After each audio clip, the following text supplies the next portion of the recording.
Welcome to Backstage at the Enharmonic. I'm your host, Sean J. Kennedy. Today's guest is Andrew Torre, the drum tech and playback technician for Panic at the Disco. I've known Andrew since 1996, when I first met him as a drum student. This podcast explores his early influences, his current job, and his affinity for all things drums. I hope you enjoy this edition of Backstage at the Enharmonic. Hey Andrew, this is Sean Kennedy. Are you there? Hey Sean, how you doing? Good to talk to you. Yeah, I'm doing great, man. Thanks for taking some time to be on the podcast. Been following you on social media with all your adventures around the world. Do you have a clear memory of when music first struck you, your first musical memory? I wouldn't say I have like one specific memory in particular. I guess just playing with my parents, records and their record player, I guess is my very first memory. And then my grandfather was huge into music, into jazz music, so that's really what kind of sparked my interest. We used to listen to music together, and I guess that's where it all started for me. What did your parents listen to? Do you remember the actual records, the artists that they may have listened to? Yeah, I specifically remember Sgt. Pepper's by the Beatles. They had Let It Be by the Beatles, a bunch of Rolling Stones records. My dad was big into Creedence, Clearwater Revival. So a lot of rock, stuff from their day, but stuff that I still appreciate to this day. So I guess it was an important step in my musical journey. I should tell the audience that we've known each other for the better part of 20 years now. And I remember when you were a young kid in 6th, 7th grade, you had some deep roots in some of the founders of jazz, like Buddy Rich and Gene Krupa. Did that come from your grandfather? Yeah, absolutely. That all came from my grandfather. That was the greatest thing for me as a kid, was just us hanging out, listening to music, and he would tell me stories, based on what we were listening to. We'd talk about certain artists, how they were different from other artists of the day. He did a lot to pique my interest in music, and I'm still just so appreciative of that, because I wouldn't be doing this if it hadn't been for him, definitely. Now, was he a musician or just someone who loved music? He was a musician. He played drums casually, but never a professional musician or anything. It was more of just a hobby. Yeah, it was just for fun, and it went throughout his whole life, though, so. Beautiful. And I remember when you were a young kid, occasionally you'd have different drums, and you'd have these beautiful Rogers drums, like these antiques, and all those things, which was unusual for a 6th or a 7th grader to have and to covet. You knew how valuable they were as a young kid. Yeah, I'm still obsessed with drums. Like, to this day, I still am always looking for vintage drums to buy or sell or trade. It's just a lifelong passion of mine. I don't think I'll ever, get over that. The more you learn, the more you realize that you don't know. That's what it seems like for me. Every time I discover something new, it's like, oh, wow, I never knew that existed. And it's a great journey to be on. It's a lot of fun. Yeah. As they say, a little bit of information can be very dangerous. That's exactly true. For the last, I don't know how long it's been, you could, of course, tell the audience this, but you've been working with a very popular band, International Sensation. So why don't you tell us your title, what you do with these guys, and the name of the group, and maybe how you got started with this group. So lay it on us. Okay, I work for a band called Panic at the Disco. They're like a pop, rock, dancey type group. My position is drum and playback technician. Their drummer, Dan, is someone that I've known for a long time now. We're good friends. We've known each other through playing music. He's from Philadelphia as well. And we used to play in a band together a few years ago. And we just have a lot in common. We're both drummers. We're both audio engineers. And we complement each other well. And he, a couple of years ago, just asked me if I was interested in coming out on the road and drum teching for him. And I didn't know what to expect. I had never done anything like that. I've been on tour before as a musician playing, but it was a new experience for me, and it worked out pretty well. So I'm really grateful that he asked me. It's been a great experience for me. What was one of the most surprising things that you think you learned on the tour with such a big band? Was there anything that kind of you weren't ready for when you started this experience? I'm always anxious about, meeting new people and trying to work with new people and how they're going to receive me. I think the hardest part for me was just, meeting new people and trying to fit in because, all the people that work for Panic have been doing it for a long time. They're very confident in what they do. So I kind of had to get in there and try to prove myself right away. So that was pretty difficult, but I think it was a challenge that I overcame in the end. And we all work pretty cohesively together now. So when the group travels, it must be an army of people and vehicles. How many people, how many 18-wheelers are traveling across the country at any given moment? So it depends on the tour and what we're doing, if it's a one-off or not. On this past tour, we did a arena tour of the U.S. I think there were 8 trucks, 8 semis. We had a bunch of buses. We have, I think there are 7 or 8 core crew members. We have a front of house engineer, monitor engineer, lighting director, guitar tech, bass tech, drum tech, and then we have a tour manager, road manager. It's definitely a large crew of people. It's a machine. Sometimes it goes really well, and sometimes we have some problems to overcome, but I think we do a pretty good job at it. I've done some regional tours with, not any groups that big, but with maybe 2 semis. And one thing I noticed just as a freelance player on a couple of these things is the different venues to go into. It seems like the house rules are different in every city, and it can delay or make it go, less smoothly. When you guys go into a house like Wells Fargo Center here in Philly, do you have free reign of it, or do the local guys, do you have to coordinate with the local teamsters as well when you set up everything? A lot of times we're working with the local unions for load in, load out, setup. So in terms of working with the unions, we definitely have to adhere to their union rules, especially when we're in New York and doing Madison Square Garden and stuff. They're pretty strict about that kind of thing. But in terms of our stage setup and everything, that's all advanced ahead of time. So they know what to expect. And if we're doing pyro, we have the fire marshals come out and check it out. This is a lot of production stuff that a production manager would handle. But yeah, I mean, we have pretty free reign, but we do have to, work with the local people to make it go off without a hitch. And I'm sure you don't want to tell any tales out of school because you'll be going back to these venues, but are some cities easier to work in than others without naming any specific? Oh, yeah, absolutely. Absolutely. Yeah. It kind of just depends on what part of the country you're in. Hypothetically, what if Panic was playing a weekend in Philly at a big venue? What if the first show was this Friday night and it was one Saturday? Typically, when would you guys have to roll in, and when would you be ready? Well, of course, you'd be ready for showtime. But how far in advance are you guys in the venue starting to get everything rolling?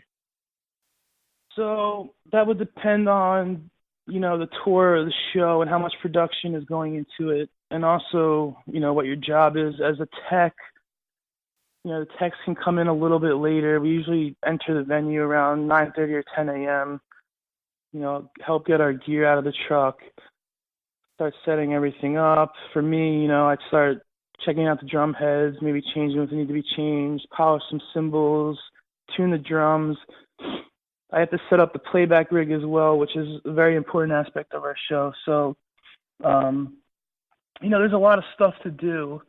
But in terms of daily getting up early, we're not the earliest up. A lot of the riggers and people setting up the staging are going to be the first ones in the venue.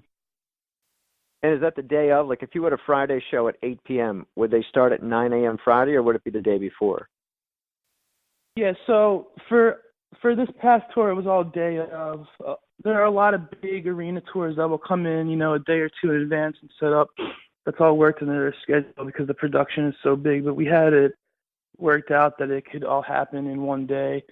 We also started the tour with a week of rehearsals in the same venue where we could practice everything. and work through everything to work out any kinks, which was, vital in the success of the tour. Really, it was a huge help. So when you pull into a venue and, everything's set up, the stage is there, and the drums are all on stage, do you do the sound check for tuning and all that stuff before the actual artists come in? Yeah, so we'll run a line check with our front of house guy and our monitor engineers to make sure everything's working properly, everything sounds normal.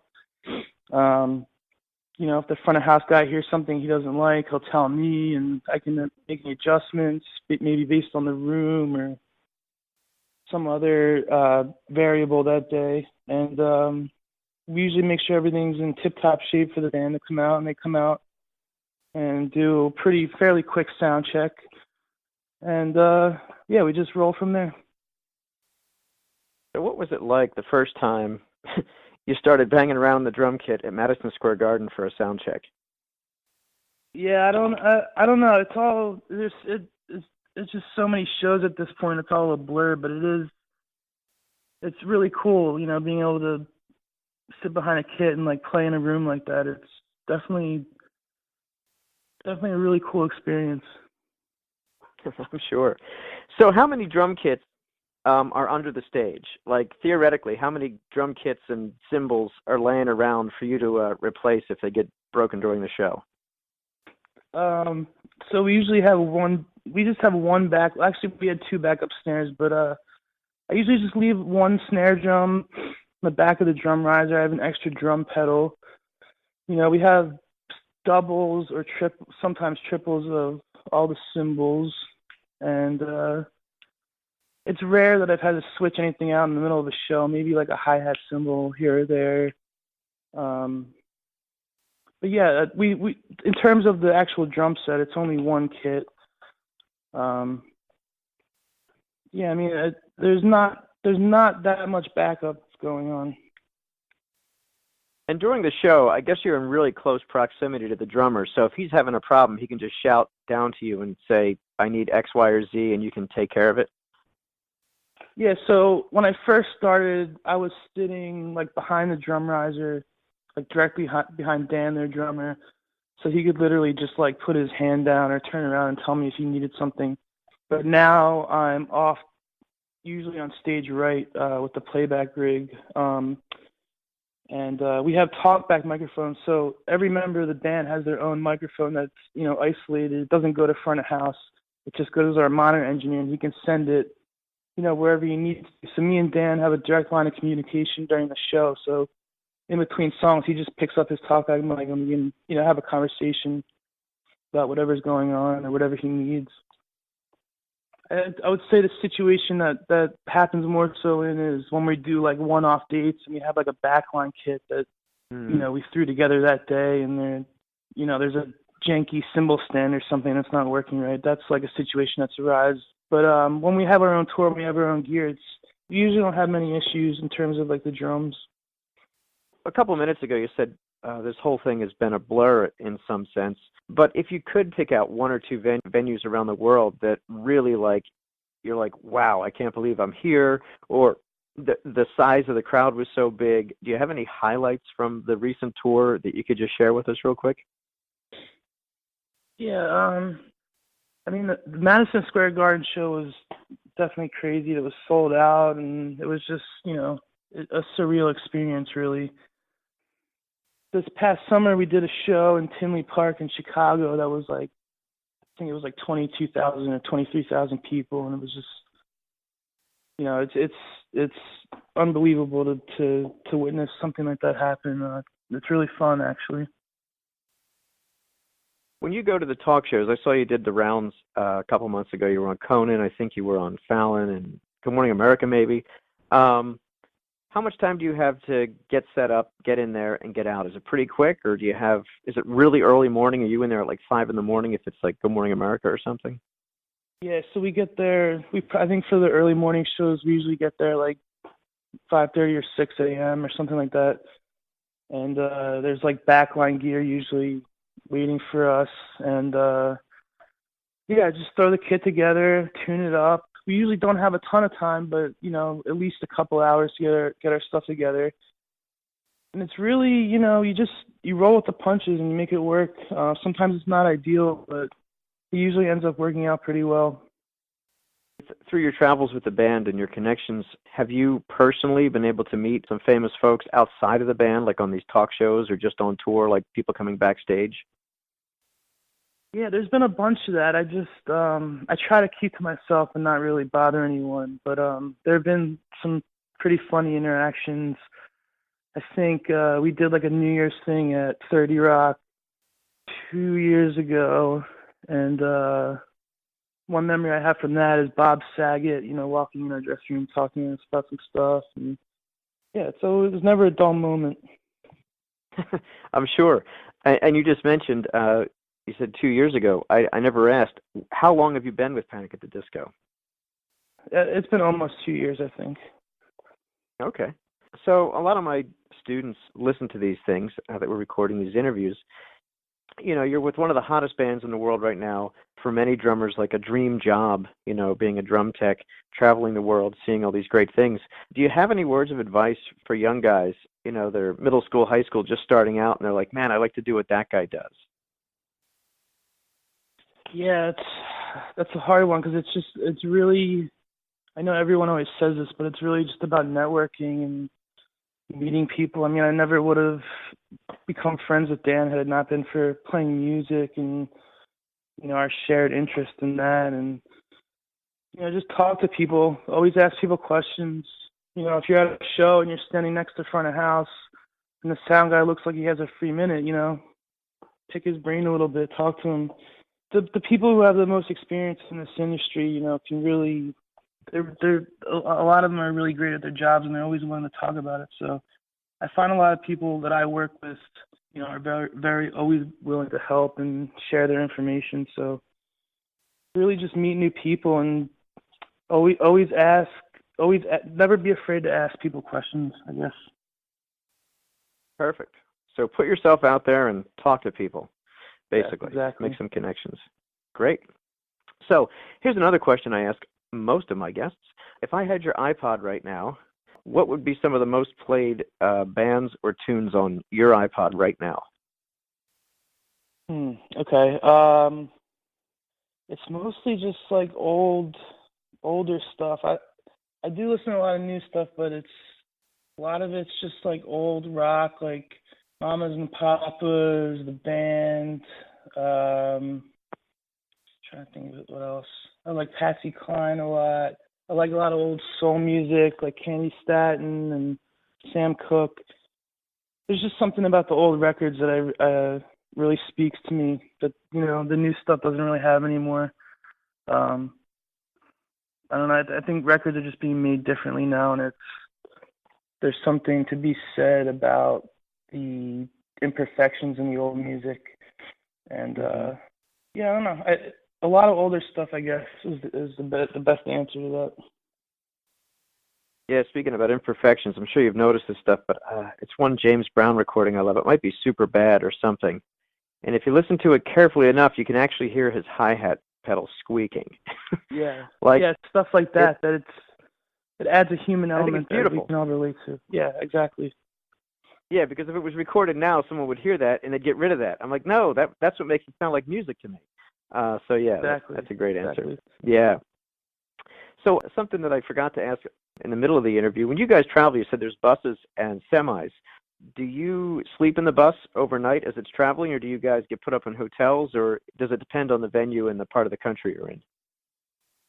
Yeah, so it really depends on what we're doing. If it's like a U.S. tour, show days we always sleep on the bus, and then days off we'll get hotel rooms. So we do a show, we shower up at the venue, and then we hop on the bus and go to the next city, and then wake up the next day in their parking lot and get off the bus and go to work.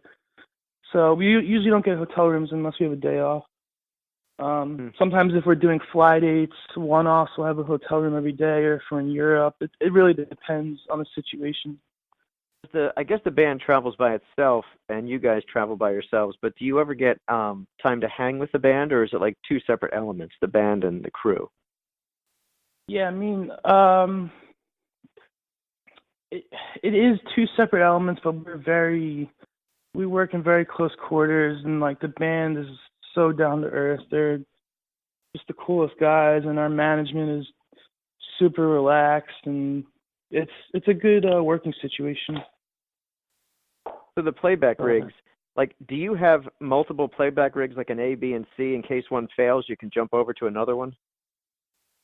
Yeah, so we just have a redundant system where we have 2 Mac laptops that are basically completely independent of one another, and they run through a DI, which has a tone running to it, and when the tone is interrupted, let's say the first computer were to stop and that tone were to be interrupted, it automatically switches to the B computer. So in that sense, it is a fail-safe. So for your job requirements, you really have to be, have a deep understanding of music, how to perform music, and then for your specific job, you actually have to have a lot of tech knowledge to make sure that everything is running smoothly. So it's a wide range of things that you have to be an expert at. Yeah, the tech part of it is a big thing. I definitely have learned a ton of stuff just from doing it every day. I'm definitely way more confident in it now than I was when I started. Yeah, and you just have to understand the signal flow and how everything's working so that when something happens, you can jump in there and fix it and pinpoint the problem. I mean, that's what it's all about. And it helps because Dan, their drummer, is also super into the technical side, and he's the band's musical director, so he'll edit files on the fly in Ableton or something, and then he'll give them to me, and I'll have to load them on the computers. But he's like super into the playback rig and how it's working, and we talk about it all the time. Maybe let's try this piece of gear instead of this, or so it's actually a lot of fun, talking shop with him because he's like really into it, and it helps having him there to bounce ideas off of and work through situations together. Other than that, I'm just, I do audio engineering when I'm back home in Philadelphia, and still buying and selling drums. And I just started playing in a new band called Palmas, which I'm excited about. And yeah, I'm just trying to stay busy, mostly music-related stuff. And yeah, it's been fun. Well, Andrew, thanks a lot. It's been a pleasure talking to you, and I'm really happy for everything that's happened to you in music, especially since I've known you for so long. Very proud of all your accomplishments, and I hope to meet up with you soon and talk some drums with you. Yeah, thanks so much for having me. It's been a pleasure. All right, man, great. We'll see each other soon. Bye-bye. All right, take care. I hope you enjoyed this edition of Backstage at the Enharmonic. Thanks for listening.